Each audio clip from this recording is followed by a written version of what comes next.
Today's podcast is brought to you by Audible.com. Get a free audiobook download and a 30-day free trial by simply going to audibletrial.com/usingyourpower. Over 180,000 titles to choose from for your iPhone, Android, Kindle, or MP3 player.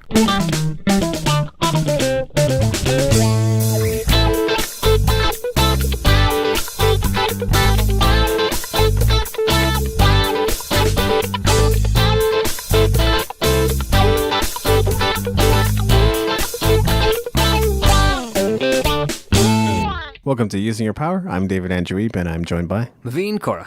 How's it going, Mav? I'm doing really good today, David. How are you? Powered up. Powered up, as always. Using your powered up. That's awesome. So what is our topic today? Our topic today is value creation, the best way to build a business. And maybe just to set this up, I think we talk a lot about adding value in this world. And that's something you hear more and more and more. And it's something I latched onto fairly early in my business life as well. And I still believe in it. But I think it's important to consider what exactly that means. Because if we quote unquote add value the wrong way, it's not actually adding value to people, and we're not getting any business by doing that. Right. So I know when we just kind of discussed this, we came up with 7 points that are going to be showing that there is value and 3 points saying there is no value. Yeah, and we'll see what we come up with at the end, but that's what we're going to start with. Awesome. So why don't you start it off? Yeah, I think the first one is just people love to learn something new. And this is also a principle of content marketing too. As you create content and you share about your particular industry, people will come and see if it's a tutorial or a how-to guide or something that they want to learn about, whether it's, playing guitar or how to tie a shoelace or whatever. If they come away feeling like they're smarter than they were before reading the content in the first place, they've gotten some value from it, and that might be reason enough for them to want to follow you or do business with you. For sure, and I like the idea of social media. I know we talk about social media quite a bit, and the nice thing about it is you can definitely build a brand on social media. You can start adding value to people's lives, and the way that really does work in building value and creating value for your business is, word of mouth is so powerful. We all know that, and a lot of times that word of mouth can be used to advertise to people, very low budget to do so, and you can really increase your revenues, you can increase your sales, you can increase your brand awareness, and you can really start doing a lot of different things out in the world that you may want to start doing. Right. So basically what you're talking about there is just maybe even sharing your content or answering questions or bringing some form of value to the people that are already on social networks, maybe in small ways. And then over time, they begin to see you and want to do business with you. That's it. Cool, man. The next thing is, people want to reciprocate when you give them value. Now, please don't use that as a tactic, right? Don't just give because you're going to get. I think, you have to understand what the value means to the people that you're providing it to as well. Without knowing that, you can't actually add value to them. Like, you might be like, hey, here's a solution, guys, and then hear crickets because the solution is not really connected to the problem, or it's just not the best solution, or it's not well matched to what their needs are. But generally speaking, people want to reciprocate when you give something to them. And I think, you will be rewarded by the law of reciprocity if you just keep giving.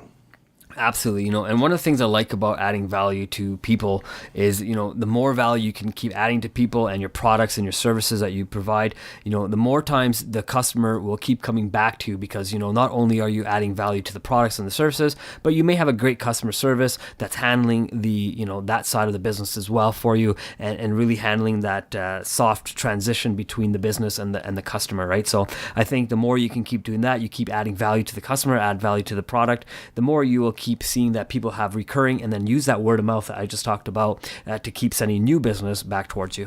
Yeah, that's great. And I think that ties into my next point too, which is, value creation increases your credibility over the time. So people just begin to look at you as being more trustworthy as you continue to share things with them. If you do it once, that's one thing, but if you keep doing it fairly consistently week after week, or just day after day or month after month, then they begin to go, oh yeah, I've gotten so much from this person. I just want to be able to connect with them or learn about them or learn about what they do, or maybe even buy something from them. And that's the transaction that begins to happen.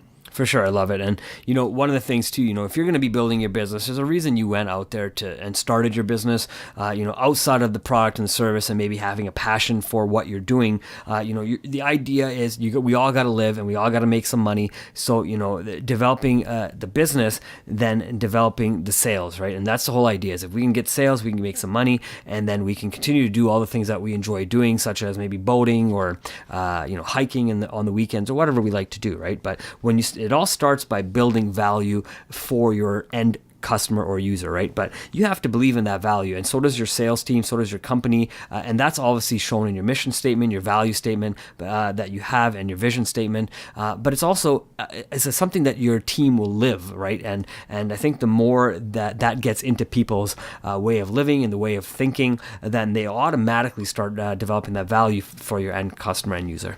Yeah, great point. And I think my next point is a potential warning or possible negative to this whole thing of adding value to people. But so are we getting into the nose? Well, I do have one more positive after it. If you want me to do the negative after, I could do it that way. Yeah, let's do the positive and then let's move on to the negatives. Okay. So, though it may take longer to build a business by adding value to people versus just writing clauses and additional fees into your contract, such as with credit cards, which is, may be a way to get rich, but it's not adding value to people. So adding value to people may take longer than just kind of going for the jugular with your business plan. You will also build a more stable business over the long haul as a result of continuously and consistently doing that over time. I like what you said, David, because it's about not always being black and white in your business and your rules and say, sorry, it's got to be a certain way. Sorry, that's what's written in my book. And you hear that all the time with customer service, sad, right? Man. And, it is having some gray area and really understanding where that customer is coming from. And, the more you can add value to that customer, is I think exactly what you're saying here, the more you'll really retain that customer, right? Yes. And again, going right back to word of mouth, the better experience the customer has, the more they'll tell people, especially if it comes from when you are able to fix a negative situation. Yeah. And I mean, I've shared some consumer reports on the music entrepreneur over the years. I even had a recent thing that, I'm tempted to share too, but it was like a voicemail system that I thought I canceled, and then I was still being billed month after month after month, not even aware of it. And then, tax time comes around and I'm looking at my bills going, why am I still being charged this same amount? So, things like that happen. But just like you said, Mav, they told me, it's our policy and you agreed to our terms of service, so there's nothing we can do. But okay, but what about an exception? No, there's nothing we can do. Yeah, that's great, but I haven't used this at all. So is there anything you can do? No, we can't do anything. Right, exactly. And you haven't used the product in almost 2 years. That I'm aware of, yeah. But you just got billed for 2 years. So, it is like that, unfortunately, out there. And, a lot of people, because it's money that, the employees are also set by standards saying, hey, you can only, you can't give out thousands of dollars a year. The idea is to generate income for the company. So when the employee is the one who has got to maybe a check maybe being written for $1,000, that employee is going to be talked to by their management team or their employer and be like, hey, why are you giving out $1,000 that we made, right? The idea is to generate, not give back out, right? So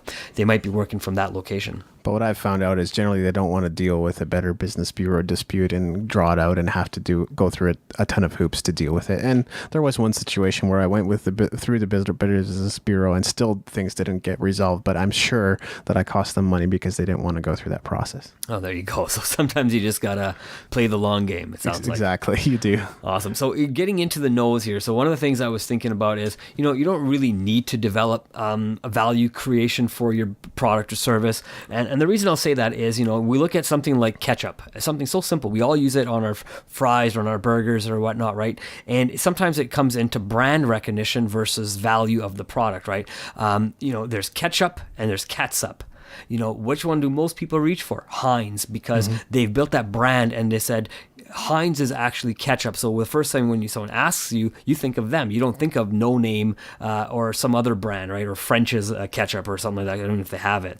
But, you think about them. You think about mustard. You think about French's mustard typically, or Grey Poupon or whatever, right?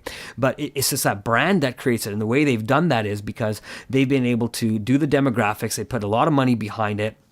They've done the psychology work. They've been able to really understand what marketing looks like. They've understood what sales looks like, and they've really built that brand, right? And exactly what Nike's done and Adidas has done. They've built fitness as, if you want to be fit, you got to wear Nike, right? There's nothing else that's going to make you more fit. Well, is that true? Not necessarily, but they've made it, right? So are they really creating any additional value? Yes, their products are great, don't get me wrong, but they can just talk about the name that they have built, and that sells itself.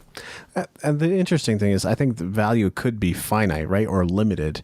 Like with ketchup, it adds value to your taste buds, and I think that's why people reach for it. So yeah, that might be a limited scope of what they do, but in a weird way, it's still adding value. Right, and catsup can do the same thing as ketchup. Absolutely, right? So, any ketchup brand could. Right, but a lot of people say, I'd rather eat my burger plain versus putting ketchup on my burger versus ketchup, right? Although it's the exact same thing. And by the way, the best ketchup is the ones that the restaurants make. Their house-made ketchup is usually the very best that you can find. Yeah, you've probably learned that on a Food Friday, I'm assuming? I've learned that through the years, man. Not just Food Friday. Yeah. Awesome. So do you have a point there? Do you have a next one? I do, yeah. Awesome. So yeah, this is the potentially negative point, which is, your intentions must be really clear. And I think this is something I'm working on with the music entrepreneur as well, but otherwise it may leave an opening for others to take advantage of your good nature, right? Like if your mission is to add value to people, then you're going to be like myself or Pat Flynn or somebody like that. And yeah, we're going to answer every email, and yeah, we're going to do every guest post, and yeah, we're going to jump on every opportunity. But what we find is sometimes people are really just wasting your time, and they don't know what they want out of the agreement, or they try to give you a bunch of tips and ideas of how your business is supposed to be set up. But meanwhile, you're staying steady, you're trying to keep consistent, but you're just getting distracted by, things that aren't really opportunities, things that aren't really well matched to your audience, things that may not make you any money at all. So you have to really be clear on what you're trying to do. I like the use of the personal examples that you always have, David. I think that's a great thing to do. Right. One of the things I was thinking about here on is the value creation for businesses. At the beginning, they may start that way. I think that's usually the way, you really get your name out there and really build on a brand and whatnot. But sometimes what happens, and we've talked about this in a previous episode, is, the company's able to make some money. They start getting a huge marketing team, and what's the first thing they do is go get a celebrity. Now they're not necessarily selling on the value of their product anymore. They're really just banking on that celebrity to help move more product, right? And the product may be semi subpar. It may not be as good, and you could maybe, yes, you may sell a little bit less by not using that celebrity, but because they're using that celebrity, because it's, maybe Kim Kardashian is loved by a lot more people, and she's influential, and people will listen to what she says. So, people will walk up to her and say, hey, can you just talk about my product, right? I know Oprah has a top 10 list or top 20 list that Oprah does every year. And club. And if you make that list, man, you blow up, your product grows, and your company will grow. Is that really any value creation?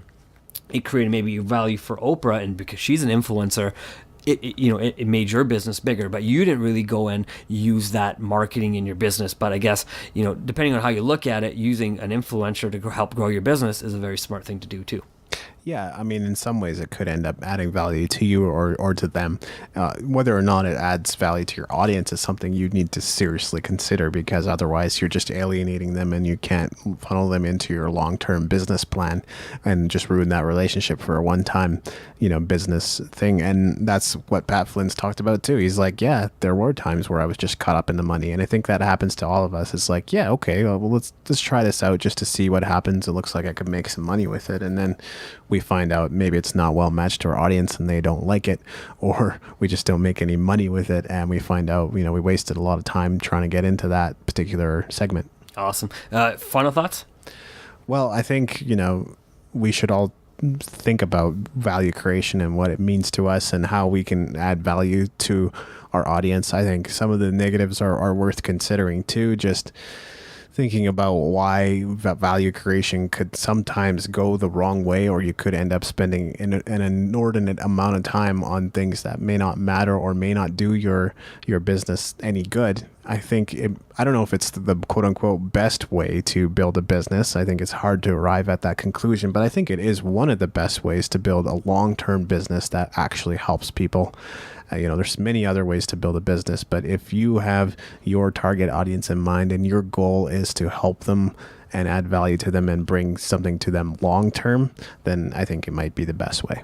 Absolutely, and I agree. Value creation is the best way to build a business. I don't think if you don't build value, you'll see most of the times those businesses aren't around after 5 years, anyways. But if we're looking at our individual selves here, I know myself, I've gone out and started on the discoveryourlifetoday.com, and I've said, how can I build value for people? So I started writing about things that I thought that people wanted to know about, and now more and more as I start learning about what people want to talk about or learn about. So if there's any topics that people want us to write about, even on the Music Entrepreneur HQ, we're willing to research and do the in-depth looks, because we want to provide that value and say, hey, you know what, we understand you may not have that, but if time to research. But if somebody asks that question, that means there's probably other people out there looking for that same type of information out there too, right? So I know we were able to do that, and now we're maybe able to put that information to a book or package it in a really nice product. Or I know when you start looking into, for example, Instagram, I think they did really well when they build value creation, because what they did was saying, hey, you can share your photos here, and sometimes those photos can add value to people's lives. It doesn't have to be a monetary thing. It can just really add smiles to people's faces, and especially when you're looking at personal one-on-ones of people I think that's an excellent thing. Good stuff, Mav. Well, you can find us at usingyourpower.com. You can leave a comment, leave a message, download our free audio course, and also connect with us wherever you happen to be listening to this podcast: YouTube, iTunes, Stitcher, TuneIn, wherever it happens to be. Feel free to leave a comment, rating, whatever it is that they let you do. Awesome. All right, talk to you next time. Have a great day.